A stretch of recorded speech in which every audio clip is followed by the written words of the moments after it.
Welcome to the Exploress, time traveling through history, one era at a time. I'm Kate Armstrong.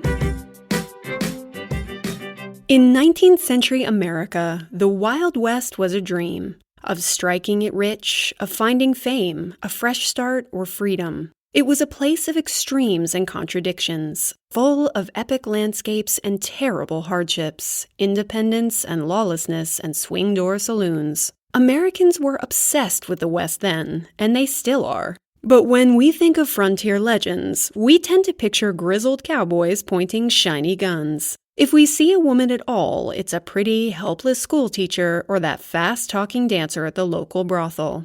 But what was life really like for women on the rugged frontier? What prompted Victorian-era ladies to journey into such a wild, unknown land? And what kind of lives did they find once they got there? And what about the women who were already there, say, Native American women or Mexican ones? And then there's the ultimate question. Did these women find freedom and equality in the West, or did their era's strict rules about a woman's place still apply? Grab your sunbonnet, some snake venom antidote, and your most reliable pistol. Let's go traveling. But first, a shout out to some of my patrons. My pirate queens, Edie, Emily, Jessica, Get Grim podcast, and the Boobies and Newbies podcast. And my lady presidents, Amy, Brendan, Louisa, Caitlin, Eve, Courtney, Lindsay, Avery, Karen, Elizabeth, Jackie, Caroline, Lauren, Kat, Mary, Claire, Nancy, Casey, and Paul. This episode is dedicated to my main squeeze Paul, who I had to travel very, very far west for. Totally worth it.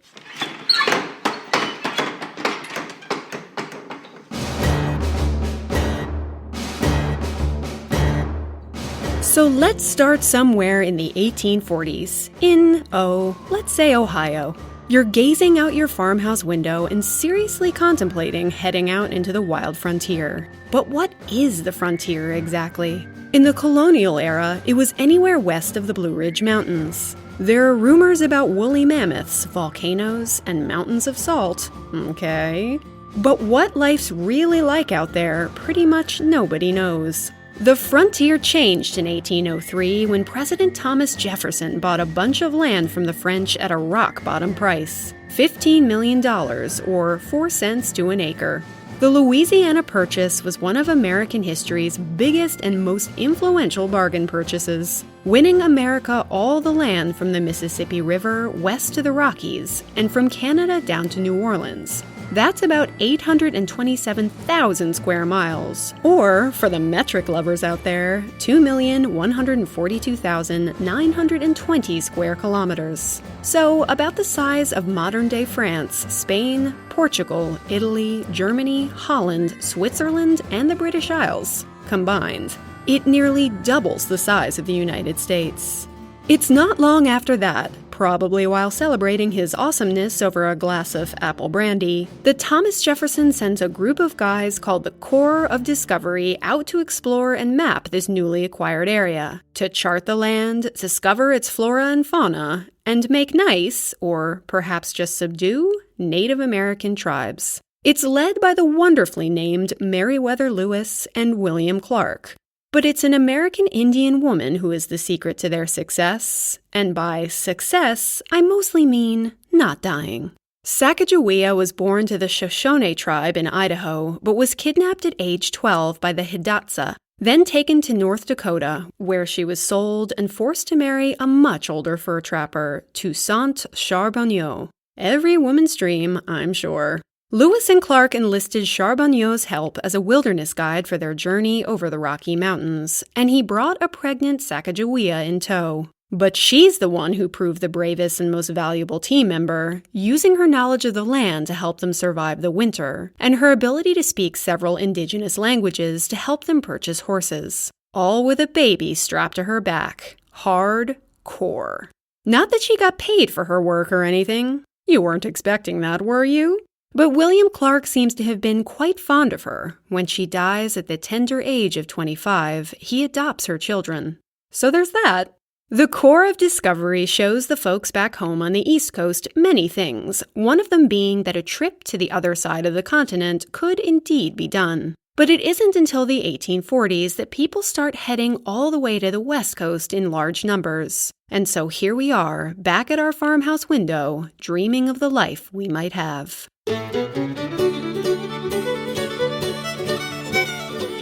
By now, several overland routes have been established across the Middle West and to the West Coast. About 7 million Americans, 40% of the populace, are living beyond the Appalachian Mountains. But why leave the safety of the known eastern states for the wild and dangerous unknown? Most of them go in search of fortune, or, at the very least, cheap land to buy and farm. The population is rising, especially in terms of immigrant numbers, and opportunities don't feel as plentiful as they once did.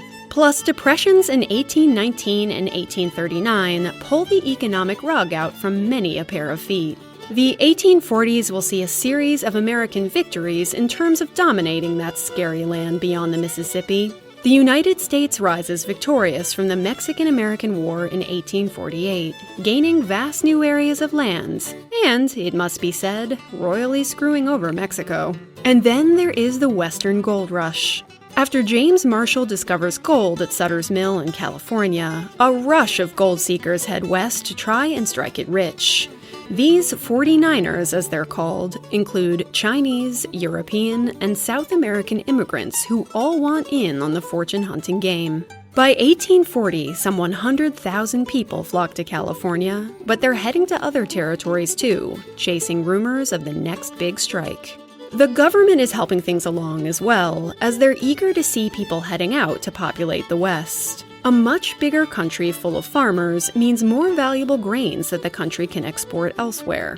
Laws like the Preemption Act of 1841 and later the Homestead Act of 1862 mean that families can stake claims on good land for much cheaper than before. Whether or not that land is theirs to claim is another thing entirely, but we'll get to that a little later. There is also the American obsession with manifest destiny. Coined around 1845, the term is meant to express an American philosophy that's captured the culture's imagination. That it is our birthright, granted by God, to spread the American way of life through the rest of the continent, even if we have to push through indigenous tribes who have lived and thrived there for thousands of years. Oh my. Often it's the menfolk who want to head for the hills, keen to pan for gold, or go down into the mines, or log the lush forests of the Pacific Northwest. They mostly want to leave their ladies behind in the East and send money back home, but many a wife isn't game to be left behind. Take awe-inspiring pioneer wife Luzina Wilson. She wrote, "I thought where he could go, I could go, and where I went, I could take my 2 little toddling babies. I little realized then the task I had undertaken." So we're going. Saddle up, ladies! We'll leave in spring so we can be sure the weather won't have turned too bad when we hit those craggy mountains. That's the theory, anyway.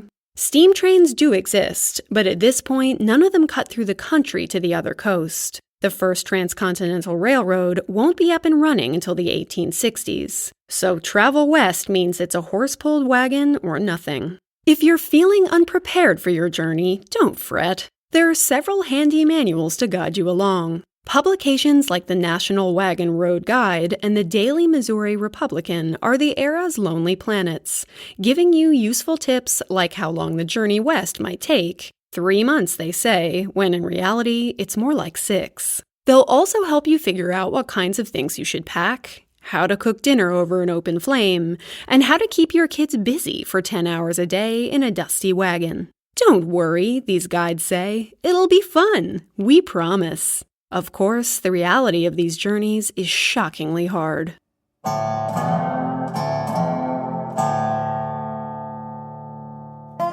Did you ever play that 1980s computer game, Oregon Trail? It's essentially a choose-your-own-adventure situation in which you try to get your covered wagon from Missouri to Washington. Cross this river or go around it? Yes? No?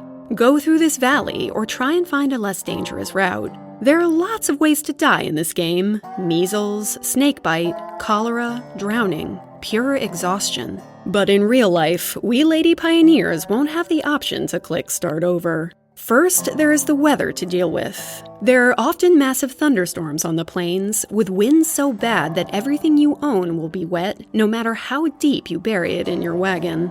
But there are hot, dry windstorms, too. You in the States know nothing about dust. One woman wrote back east. It will fly so that you can hardly see the horns of your oxen. It often seems the cattle must die for want of breath. And then in our wagon, such a spectacle. Beds, clothes, victuals, and children all completely covered. And after that, in higher elevations, there's always the risk of snow. I carry my babe and lead, or rather carry another through snow and mud and water almost to my knees, wrote that same poor woman from the crazy dust storms. I froze or chilled my feet, so that I cannot wear a shoe, so I have to go around in the cold water, barefooted. In 1841, at age 17, Nancy Kelsey becomes the first gal to travel by wagon train all the way to California. Though she isn't the first person to head into the great unknown, completely unprepared for what they're going to meet. Nancy, her husband, and baby daughter head out with about 30 people, none of whom have a guide to help them. They don't even have a reliable map to chart their way to the coast. Still, they manage to make it from Missouri all the way to Wyoming before getting hopelessly lost. At one point, they have to ditch their wagons, leaving them to brave the elements and the wolves. Her trip is something of a comedy of errors, though I doubt Nancy was laughing much. Some mules fall off a cliff, and when they run out of cows, they continue on without food in a landscape that is completely foreign. My husband came very near to dying with the cramps, she said later. And it was suggested to leave him, but I said I would never do that. Imagine how it must have felt for Nancy to ring in her big 18th birthday on top of the Sierra Nevada mountains, wondering what would kill her first, natives, hunger, or frostbite. But somehow she made it, went on to have 11 children, and many adventures that make my stomach hurt just to contemplate.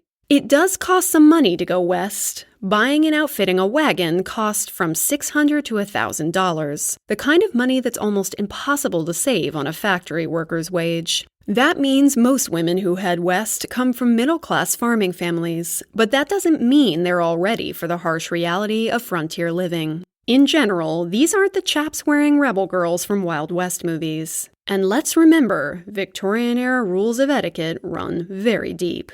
Most ladies ride side saddle into the wilderness, wearing the same heavy skirts they wore at home. Many also wear bonnets, not wanting to see their skin grow tan. Horrors! But desperate times often call for desperate, unladylike measures. It isn't long before most women are getting out of their wagons and pushing them out of mud pits, not to mention learning how to fire a gun. Some even adopt the racy bloomer costume, seeing that pants are much more practical for adventuring in. Those who cling onto their skirts learn pretty quickly how easy it is to have them burst into flame around a campfire.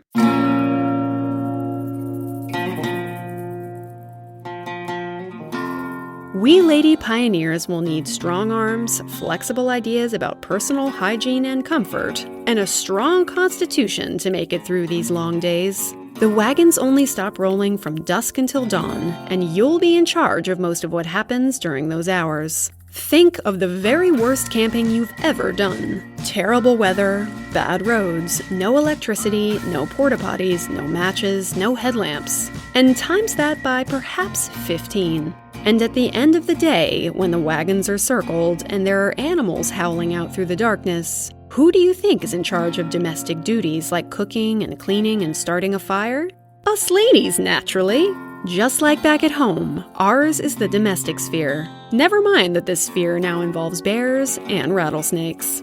Our new hearth also involves a lot of dirt and heavy lifting, the likes of which most of us have never seen before. Some women have very little help about the camp, wrote Wild West traveler Helen Carpenter. Being obliged to get the wood and water as far as possible, make campfires, unpack at night, and pack up in the morning, and have the milking to do if they are fortunate enough to have cows.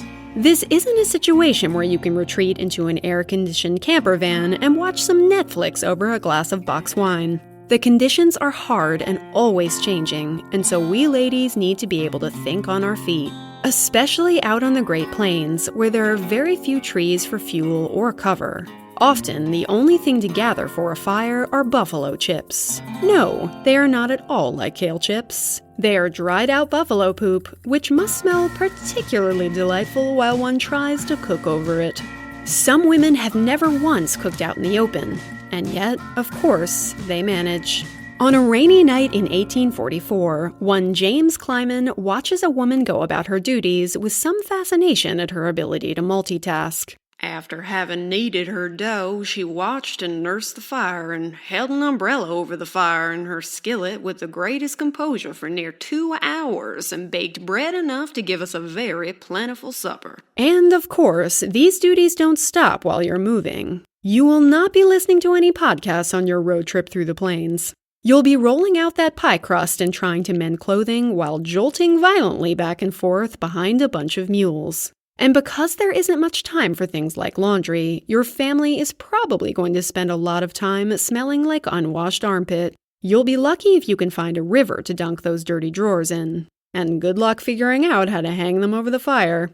The trail is harsh and sometimes punishing. You might come across something truly horrible, like a stranded family, left helpless by the death of a patriarch. One pioneer remembers coming across an open, bleak prairie, the cold wind howling overhead, a new-made grave, a woman and 3 children sitting nearby, a girl of 14 summers walking round and round in a circle, wringing her hands and calling upon her dead parent.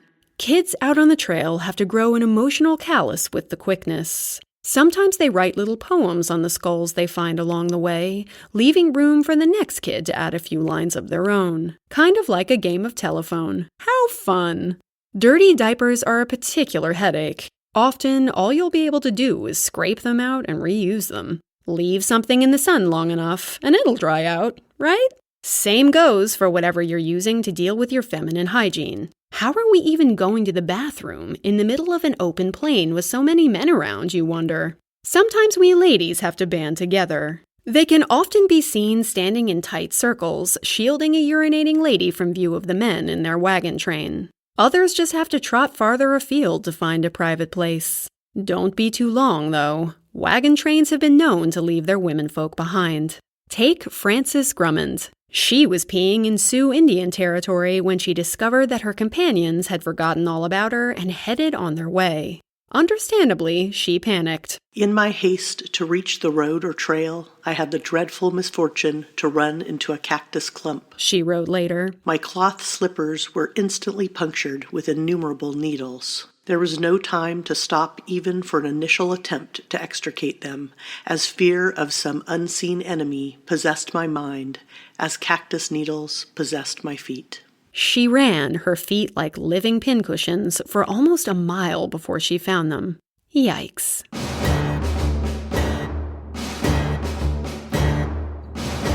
Even if things go well, you're bound to hit trouble when the going gets rough and your cart animals start to tire. That's when you'll have to start making tough decisions about what to throw out the back of the wagon. You've brought everything you own with you, and it's precious keepsakes and pieces of furniture that are likely the first things to go. It's not that uncommon on the prairie to find a lone set of table and chairs. But don't worry, just because your husband wants you to throw things out doesn't mean you have to. When Luzina Wilson's husband declares that they have to lose some weight, Luzina looks through supplies and says that all they can afford to get rid of are 3 slabs of bacon and a calico apron. But while his back is turned, she manages to wash the apron, render the fat out of that bacon, chop it, and hide it all back in the wagon.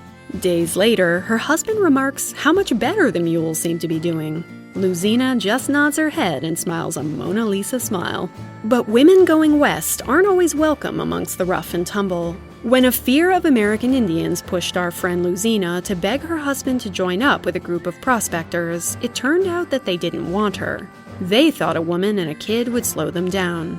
So how glorious that, many days later, they came upon this same group of men starving to death. She gave them food and water out of her family's store, and they fell to their knees and begged for her forgiveness. Now that's what I'm talking about.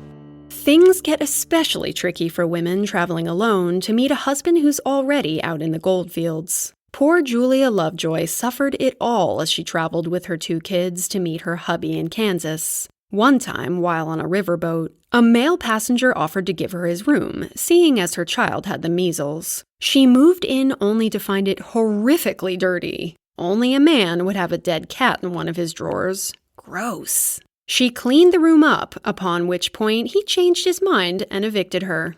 Classy.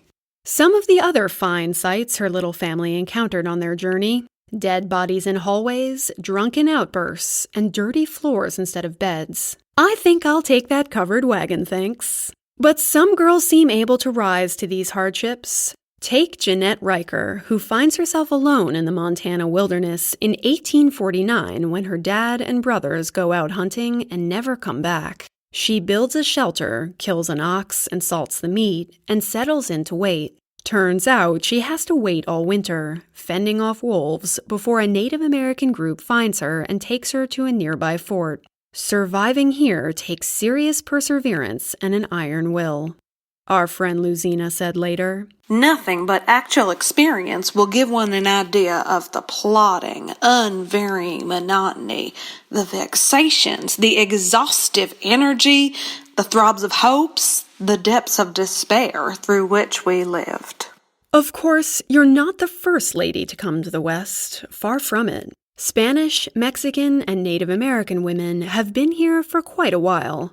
What happens to them is one of America's deepest and most shameful stories. Before 1846, a decent chunk of the Southwest belonged to Mexico. Those who settled there before that were most certainly not doing it legally. But when the Mexican-American War comes along in 1846, Mexico ends up losing a huge chunk of their territory. And with so many settlers heading west, what does that mean for the many Mexicans who have lived there for generations? Nothing good. Don't get me wrong, many settlers are in awe of Spanish and Mexican customs. They love their parties, their food, their flashy skirts, and their tight-knit family structures. But that doesn't mean that they understand them, or that they're going to try real hard to do so. Take Maria Amparo Ruiz, who's born to an influential family of Spanish descent in lovely Baja. She goes on to do many fabulous and racy things. Marries a white Protestant military man, oh my, and goes on to write some influential plays and novels filled with biting political satire about what the United States thinks it's doing by pushing people like her around and off their land. And like many Mexican Americans, she spends long and precious years of her life fighting the people who try to take her land away from her. The rules around land titles in the West are hazy at best. In some places, if it's left untended for a certain period, all you have to do is squat on it for a while and it's yours. All the better if the original owners aren't white, as the law is much less likely to back their claim. There is no phrase more detestable for me than manifest destiny, Maria said. When I hear it, and I see as if in a photographic instance all that the Yankee have done to make Mexicans suffer.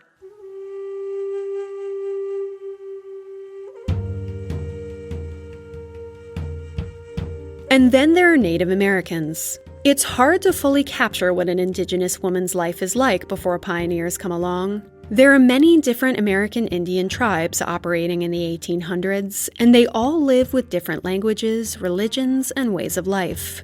Those who live on the Great Plains are mostly nomadic hunter-gatherers, moving wherever the buffalo roam. In many of these tribes, it's women who run the home. They're in charge of skinning and butchering the buffalo, curing their hides for teepees and clothing, and preparing the meat to last through winter. It takes some 22 hides to make just one teepee, which women sew themselves by hand. So they're pretty horrified to see how fast white settlers are killing them. My heart fell down when I began to see dead buffalo all over our beautiful country, said Pretty Shield, a Crow woman. Killed and skinned and left to rot by white men. These women watch as their way of life changes before their eyes.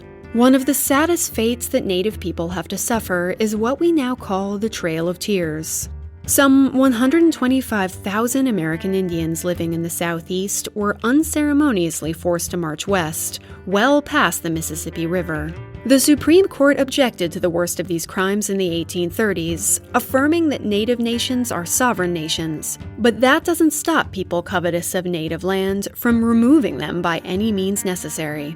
In 1836, the federal government drove the Creek tribe from their land along this brutal trail. Out of 15,000 people, 3,500 of them died. Some stay behind and fight, and then are forced out at gunpoint. Of course, some indigenous people and white pioneers make friends and allies, but a potent mix of ignorance, greed, and fear drive many settlers to commit horrible atrocities against the people who were there before them. So it's no surprise that some Native women are so terrified of white people that they bury their children in shallow holes when soldiers ride into their settlements. That is one of Sarah Winnemucca's earliest memories of her childhood. "They came like a lion," she said. "Yes, like a roaring lion, and have continued so ever since." This Paiute woman was born in western Nevada in 1844, given the name Thokmetany, or shellflower. Her grandfather was chief of the Paiute Nation. When he was told about settlers encroaching on his territory, he wasn't scared. He clapped his hands and said, "My white brothers, my long-looked-for white brothers have come at last." He even helped General John Fremont in the Bear War, fighting against Mexican control over California. So she grew up with a foot in both worlds, learning several languages, and becomes a bridge between cultures. Later, she goes to Washington to lecture and speak out against the abuses being laid on her people. "If women could go into your Congress," she wrote, "I think justice would soon be done to the Indians."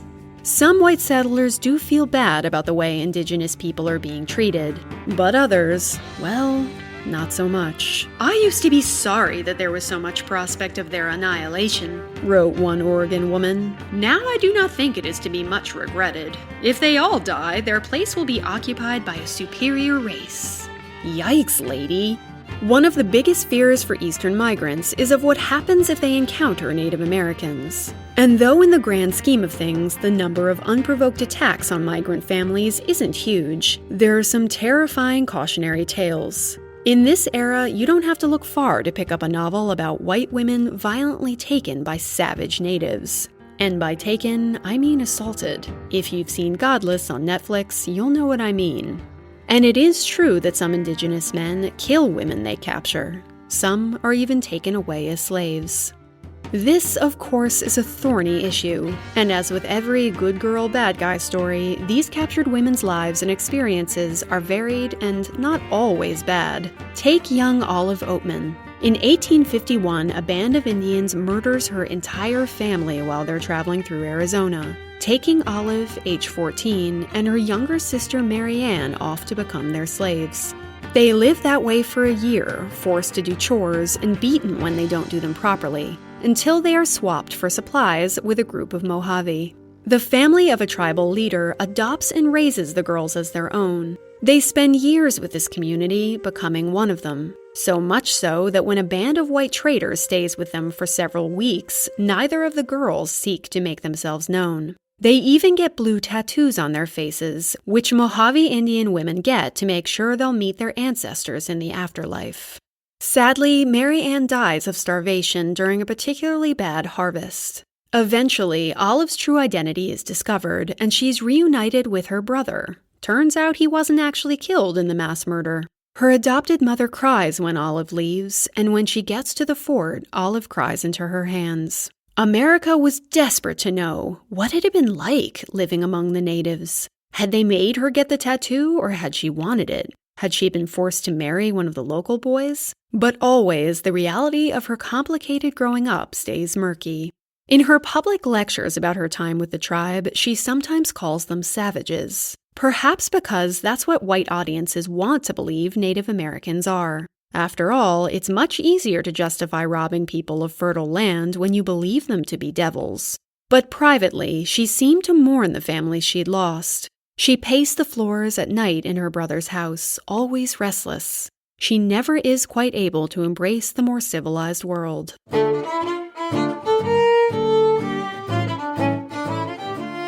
So now we've arrived, we're in the West. But what are we to expect upon arrival in Nebraska or Montana or Oregon? First, you might thank God you made it, or you might indulge in a good bout of crying. That's what one girl recalled her mother doing when their wagon pulled up in front of a tiny house made of sod. "Honey, we're home!" I remember how her face looked as she gazed about that barren farm, then threw her arms around his neck and gave way to the only fit of weeping I ever remember seeing her indulge in. The landscape is foreign, unforgiving, and scary to many Eastern ladies, especially those dusty, windswept plains that stretch as far as the eye can see. One pioneer bride begs to go with her husband on a trip to purchase wood, and when she sees trees, something she hasn't seen in 2 whole years, she throws her arms around a trunk and clings on like it's a long-lost sister. In these early days of migration, women are scarce out here. Out of the 50,000 people who head for the plains in 1849, only about 5,000 are of the female persuasion. Towns tend to be little more than a collection of shacks and men, and they are, in fact, quite wild.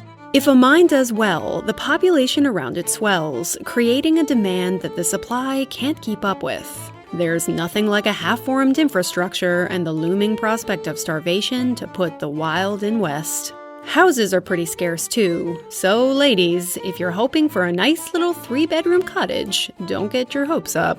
Your first home is likely to be a dugout, which is essentially a fancy cave dug into the side of a hill. Keeping house in a cave is, to put it mildly, challenging. One cave-dwelling girl reported that when it rained, "We carried the water out with buckets, then waded around in the mud until it dried up. Then, to keep us nerved up, sometimes the bull snakes would get in the roof, and now and then one would lose his hold and fall down on the bed, and then off on the floor." And what does one do when it's raining bull snakes? Chuck them out the front door, of course. Mother would grab the hoe and there was something doing, and after the fight was over, Mr. Bull Snake was dragged outside. You'll need to get over your fear of snakes quite quickly. One woman in Texas said she killed some 186 of them in 1 year. They are particularly famous for appearing in people's beds. You might also be living in what's called a soddy, a structure made of sod bricks that weigh upwards of 50 pounds each. Sure, someday you might have enough money to build a proper log cabin, but most of your earnings will need to go toward livestock and equipment. So you'd better get comfy in that dirt hut with its gravel floors. Have you raked your living room floor today? Everything you own will have to be multi-purpose. If it can't be used as a dress, a tablecloth, and a picnic sack, then it's not going to make the cut. On the day of their wedding, one couple stood behind a wax sheet in a corner of their soddy to get ready while guests milled about on the other side. Once they were hitched, that same sheet was used as a handy tablecloth for the wedding supper. For those of you keen to get nesting, there are things you can do to make your place feel more homey. The wind whistled through the walls in winter, and the dust blew in summer, but we papered them walls with newspaper and made rag carpets for the floor and thought we were living well, wrote pioneer enthusiast Lydia Lyons. Very enthusiastic over the new country we intended to conquer. Reading the spines on a bookshelf at a friend's house is a popular 21st century pastime, but have you tried reading the walls? Now that's a fun way to pass the pioneer lady's time. You can spend the long winters making rag rugs. They're pretty, and they also mean that your children are less likely to get gravel or splinters just from crawling across the floor of a morning. But conquering this wild landscape is no small feat, my desert flowers. Your home is dark and the windows are small. Most of them will not feature any glass panes. Rain and mud is going to soak into those rugs and through your newspaper walls, no matter what you do. You'll also be fighting 50-mile-an-hour winds, which shred the clothes you leave out on the wash line and make sure that furniture is always covered in a fine layer of dust. You'll also enjoy flash floods and ravenous prairie fires while huddled in your house made almost entirely of wood. Snowstorms might cut you off from the world for weeks, and there are no emergency services to come and get you. Then there is perhaps the worst plague of all, grasshoppers. These ravenous devils sweep through in huge clouds and eat absolutely everything. Crops, furniture, clothes, fences. They'll even eat all the fruit off your peaches, leaving nothing but the shriveled pits dangling from the branches. One girl lamented. They commenced on a 40-acre field of corn about 10 o'clock, and before night there was not an ear of corn or green leaf left to be seen. Another lady tried to cover her garden with burlap sacks, but those suckers just ate right through them. They can decimate your livelihood and your food stores in just one afternoon. If you're a lady in the Southwest, you'll need to make sure your bed is at least 2 feet from the walls, unless you want to wake up cuddling a scorpion. The fleas are a problem too.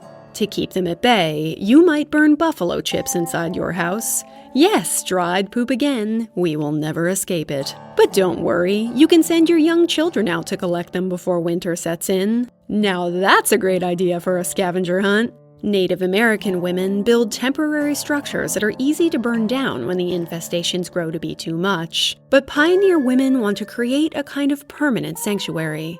And that is always going to be an uphill battle. Fresh food isn't bountiful either in these very up-and-coming towns. Much of what you'll be eating is dried and salted. We're talking hardtack, buffalo berry jelly, chokeberry pie, and every form of corn you can possibly think of. Food stores get so low at Louise Clapp's mining settlement that she has nothing left to feed her family but dried mackerel and hard, dark hams that nothing but the sharpest knife and stoutest heart can penetrate. The same is true for clothing. Unless you're a lady of the evening in a bawdy house, the farming lady has little need for all that corseted finery they wear out east. Given how far they often are from a town center, homesteads and cattle ranches have to be self-sufficient, and that includes your daily apparel. Your typical outfit will be a dress made of calico or gingham, an apron, and a bonnet to try and keep the sun from turning your face into an alligator suitcase. You'll also card wool or flax and spin it with one of those huge spinning wheels, then make it into everything from mittens to stockings. If you don't know how to knit, time travelers, now's the time to start getting crafty. If those wear out, you might go through that trunk of bed linens you brought west with you and sew something out of those. If you get desperate, you might even make some underthings out of grain sacks. Burlap undies, anyone? Ouch. What to do to keep busy out here, you wonder? You know, besides working yourself to the bone. You can join a book club and make some lady friends to share your trials. Well, not really. Most Western towns are loose and mostly man-filled places, particularly early on, which means it's going to be hard to make good female friends. There is the occasional dance or picnic to commune over, but farm gals often spend long stretches of time with only their family for company. Some women get so lonely, they start talking to their horses and livestock. If we did not have a lot of housework to do, wrote young Margaret Armstrong, we would be at a loss of how to kill time.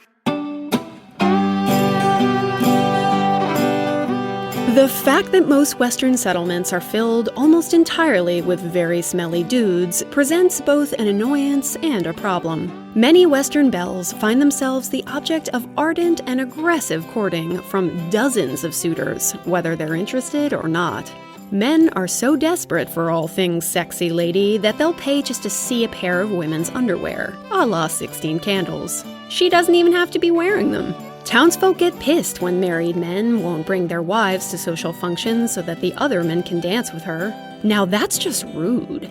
So it's hard to know if a man is courting you because he likes you or just because you're a real live lady living within a certain radius. Even I've had men come 40 miles over the mountains just to look at me, wrote Luzina Wilson. And I never was called a handsome woman in my best days, even by my most ardent admirers. The sister of one Mrs. Reed had some 40 men paying her court. So many they had to work out a system. Only 6 callers could visit the house at a time, and each had only 4 minutes of sofa time with the lovely lady. A bachelorette-style situation, to be sure, minus the mixed drinks and hothouse roses. Sometimes these matches are about love or lust, but sometimes they're just about convenience. One woman in Oregon recalled a man galloping up to her father to ask if he could marry one of his daughters, seeing as married men were entitled to a certain amount of land. He wasn't fussed about which one. Any would do. Sexy. But enterprising ladies look at these drooling fools and see an opportunity.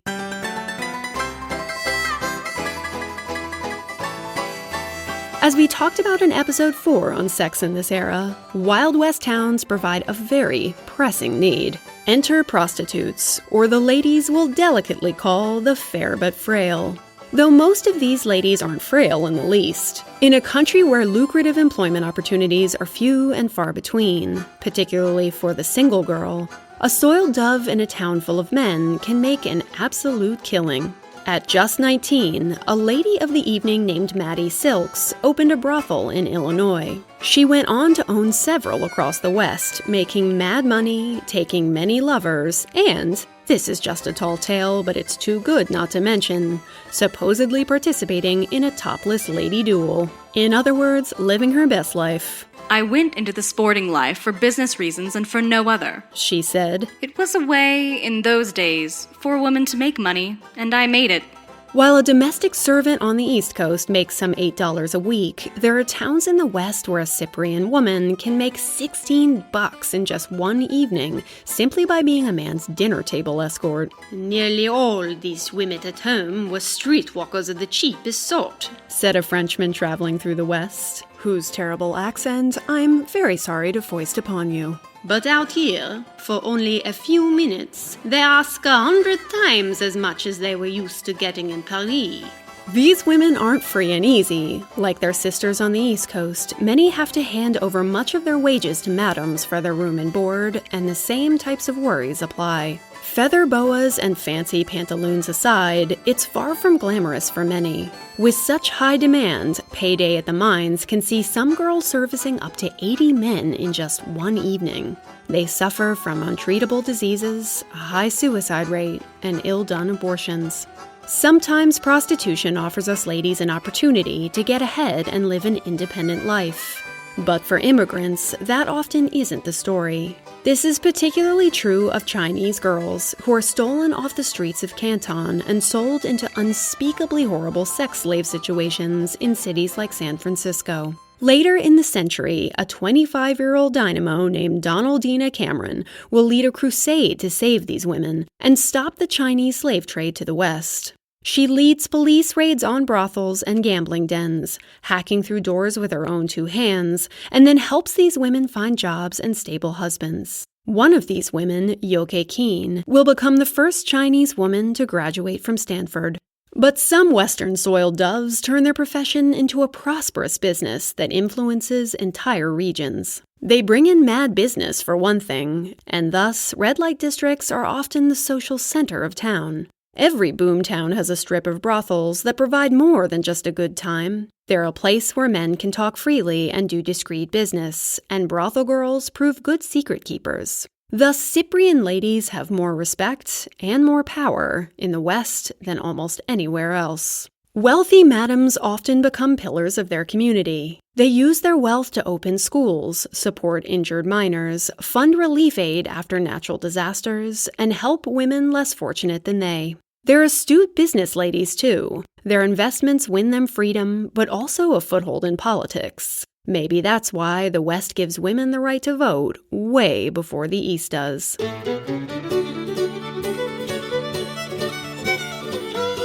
In the late 1860s, by a vote of 13-6, Wyoming passes a bill giving women the right to vote and hold office. On September 6, 1870, a posse of ladies led by 70-year-old housewife Louisa Ann Swain will march to the polls in Laramie, Wyoming, making them the first to vote in the United States. Well, legally vote anyway. And this territory isn't giving up that right to join the Union as a state either, even if Congress objects. We will remain out of the Union for 100 years, said the Wyoming state legislature, rather than come without our women.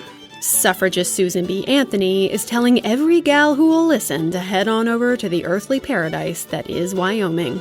One of the women who gets suffrage passed there is 6-foot-tall, 57-year-old Esther Morris, who becomes America's first female justice of the peace. During her 8.5 months in office, she adjudicates more than 40 cases. Wyoming sees women serve on juries. They push for saloons to be closed on Sundays. Female teachers get equal pay, and parents have equal rights over their children. That's productive as hell! Though, of course, in her time as judge, she has to deal with as many annoying hurdles as political women in our century. There's the press, for one, which makes sure to write more about what she's wearing to the office than any of her actual rulings. And there are guys like her predecessor who refuses to hand over any of his papers on her first day. Women of the West feel compelled to write home to Eastern newspapers, assuring everyone that voting isn't stripping ladies of their femininity. And Esther has to defend being a working mother. "In performing all these duties," she said, "I do not know as I've neglected my family any more than in ordinary shopping." The first 12 states to give women the vote are all in the West. Surprising this suffrage situation may seem, but it makes sense if you think about it. With so few women around, it's not like letting them vote is going to topple the patriarchy. As much as I'd like to think that these men are just more enlightened, and given how tough life in the West is for all, I'm sure that some are, these men just have different priorities. Giving women the right to vote is a way to entice more of the fairer sex to move on out to the territories. It's like a huge roadside billboard. Come for the vote, stay for the Studley miners. But what are we going to do for work if we're not inclined to take up sex work or be a suffragist? It depends a lot on where you are. Very few women take up mining or panning for gold, though there are some. Most of us ladies in mining towns are working as laundresses, seamstresses, cooks, teachers, or boarding house operators. Or you can become an entertainer. The money tends to be good, and the audiences here are so forgiving that you don't have to be able to sing or dance at all. Lola Montez makes bags of gold with her version of the classic Spanish spider dance, in which she gets up on stage and dances around as if she's trying to shake off a horde of tarantulas. She even uses fake spiders to complete the effect. Given the shortage of skilled workers in the West, the normal rules about what sorts of jobs are appropriate for us ladies do not apply. Here, too, enterprising ladies have an opportunity. It's often said that the real gold is to be found in selling supplies to the miners, and that certainly proves true for our friend Luzina Wilson. As a rule, men of this era know how to cook precisely nothing for themselves. So it's no surprise to Luzina when a guy walks right up to her campfire one day and offers her $10 if she'll sell him some food. In the West, her domestic goddesshood isn't about being the ideal woman. It's a business opportunity. Later, she buys 2 boards to form a table and, she said, "When my husband came back at night, he found, mid the weird light of the pine torches, 20 miners eating at my table. Each man as he rose put $1 in my hand and said I might count on him as a permanent customer." Another woman amidst the California gold rush wrote that she made $11,000 making bread and cakes with just 1 cast iron skillet. What? But Luzina made $20,000 in just 6 months. That's the same amount I made in 2010 with my first job in publishing. Luzina, teach me your ways! But we ladies aren't just earning a crust by baking some. Women of the West are becoming doctors, dentists, lawyers, real estate agents. The appropriately named Laura DeForce Gordon becomes many of these things. This prominent spiritualist medium goes on to give the first recorded speech on women and suffrage in San Francisco, becomes the first woman in the country to publish a daily newspaper, and, just to keep us guessing, one of the very first lady lawyers in the state of California. One woman wrote to a friend back east, "A smart woman can do very well in this country. It is the only country I was ever in where women received anything like just compensation for work."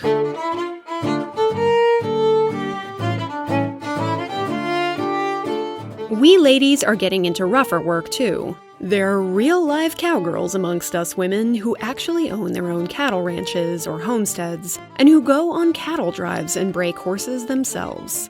Many of them are women of color, either Mexican vaqueras, the Spanish word for cowgirl, or African-American women who grew up in the West and are some of the best horsewomen around. Vaquera Johanna July, a black Seminole living in Texas, grew up wrangling horses. She'd take them to the river, ease onto their backs, and let them swim around with her until they get too tired to throw her off. Bold move? Some of them do it openly as women, and because the West has looser rules in the realm of place and propriety, they often get away with it. But just like our secret lady soldier friends back east, many of them are donning the breeches and living as men. Mail delivery and stagecoach driving are both seriously dangerous professions. You're riding over rough roads through desert plains and mountain passes, trying to keep your wheels from slipping into gorges or icy rivers. You're always at risk of running into outlaws or overturning into a pile of snakes, so you'd better have a gun and know how to use it. California's one-eyed Charlie Parker sure does. He is one of the toughest and most famous of them all. It wasn't until Charlie died that anyone knew she was actually Charlotte, an orphan from New Hampshire who sought to reinvent herself out west in the 1850s. She was a dependable stagecoach driver, getting huge amounts of gold across dangerous terrain. Her nickname wasn't hyperbole either. She lost her eye when a horse kicked her face, all in a day's work. As the New York Times said of her some 100 years later, The state lands of California in the post-gold rush period were certainly no place for a lady, and nobody ever accused Charlie of being one. it isn't until after the Civil War wraps up in 1865 that we see the true height of what we think of as the Wild West. People pour into the frontier between 1860 and 1890, partly because the railroad makes it much more accessible, and partly because the government incentives that promise families 160 acres if they vow to farm it for at least 5 years. But many African American women head west in search of equality and to escape the terrible persecution they're experiencing back in the South. It's a hard journey for them in even more ways than their white sisters, as they have to deal with angry white Southerners who aren't keen to lose their cheap labor force. In the 1870s, thousands of black people will flee to Kansas, called the Exodusters, hoping to find community and a freer life than what they left behind. For those who venture farther afield, they suffer the same hardships and privations as white settlers, but they also suffer a particularly double-edged sword. Fewer people and harsher conditions mean less discrimination, but it also means a deeper isolation. "I ain't got nobody," said an African-American pioneer woman named Eliza. "And there ain't no picnics or church sociables out here." And then there are the black women who travel west alone. They tend to be real firebrands, and there's work and opportunity for those looking to find it. Born into slavery in Virginia, Clara Brown later talks her way onto a wagon train by promising to be the prospector's cook and laundress. She walks most of the 700 miles. In Denver, Colorado, she makes a boatload of money as a professional laundress to the city's many dirty and domestically hopeless gentlemen, then wisely invests it in local businesses and real estate. This woman, lovingly called Aunt Clara, turns her house into a hospital and home for the lost and impoverished. After the Civil War, she also uses her money to search for her husband and kids, who were all sold away from her. She doesn't find them, but she manages to bring 26 formerly enslaved people back to Colorado and helps them find jobs and places to live. Clara is in her 70s when she's finally reunited with one of her daughters. She is one of the first and most beloved black philanthropists in the West. And then there's Mary Fields, who works her way up the Mississippi River and ends up in a convent in Ohio, where she helps care for the property. Her temper is legendary. As one nun said, "Oh, God help anyone who walked on the lawn after Mary had cut it." From there, she heads out to Wild, Montana, where she becomes the first African-American express mail carrier. Stagecoach Mary lives a very Wild West life, drinking, smoking, toting guns, wearing pants, fighting off wolves, and living life on the edge and on her terms. As one Montana native said, "She was one of the freest souls to ever draw a breath or a 38. Ladies of the West get in on the Civil War as soldiers, too, and often don't have to pretend to be men while doing it. Their regiments are more likely to just accept their offer to serve. After fighting and being injured several times under the name William Cathy, Cathay Williams becomes the only documented female Buffalo soldier. That's the first African-American peacetime army regiment. She's a bit hard done by, though, our Cathay. "The men all wanted to get rid of me after they found out I was a woman," she said. "Some of them acted real bad to me." Like many lady soldiers, her pension request is later denied.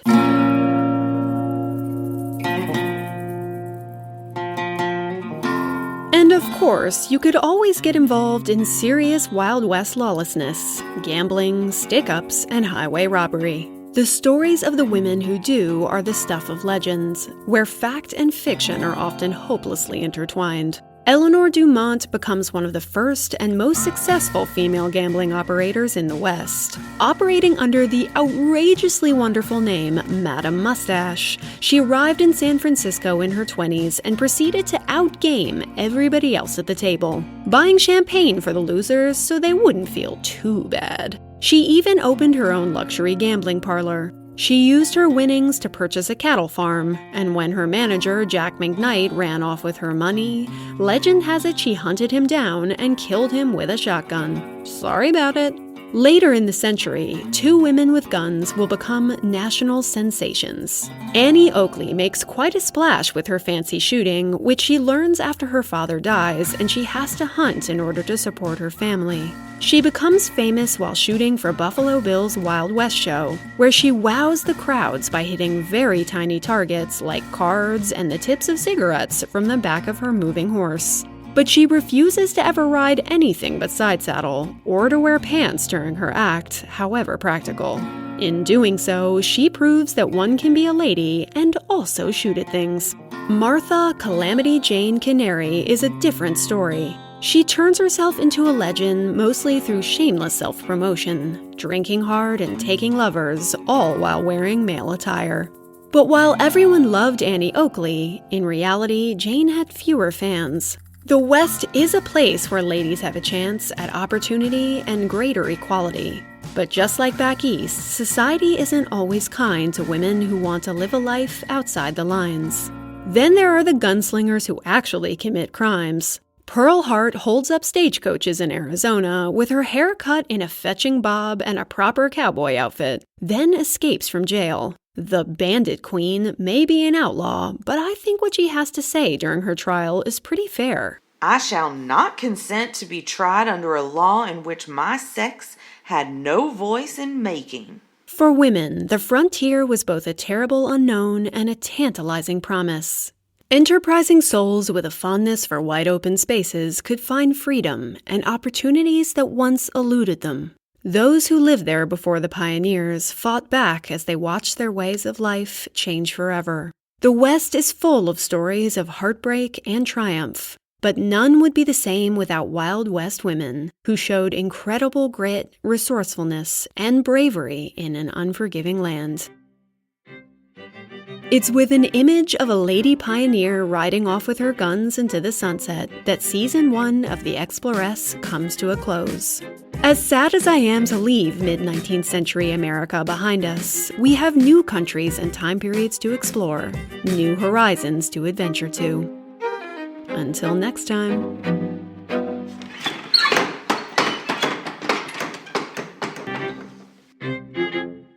To everyone who listened, reviewed, and shared the show with friends, thank you. It's been a wild ride, and having you all in the covered wagon with me has made all the difference in the world. A particular thanks to my patrons and to all the lovely podcasters who enthusiastically cheered me along and promoted the show.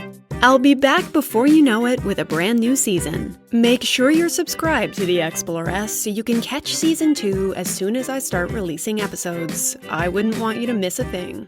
If you're keen to hear more from The Exploress before then, go to my website and become a patron. Besides supporting the show, it'll give you access to hours of exclusive bonus episodes, plus sneak peeks for Season 2 and between-season extras. For a transcript of this episode, plus a list of my sources and more, go to my website, www.theexploresspodcast.com. I want to give a particular shout-out to Gail Collins and her book, America's Women, 400 Years of Dolls, Drudges, Helpmates, and Heroines, which form the backbone for this episode. It's full of truly fascinating factoids, and I highly recommend it. For loads of pictures to go along with this episode, come find me on Instagram at The Exploress Podcast or Facebook at the same handle.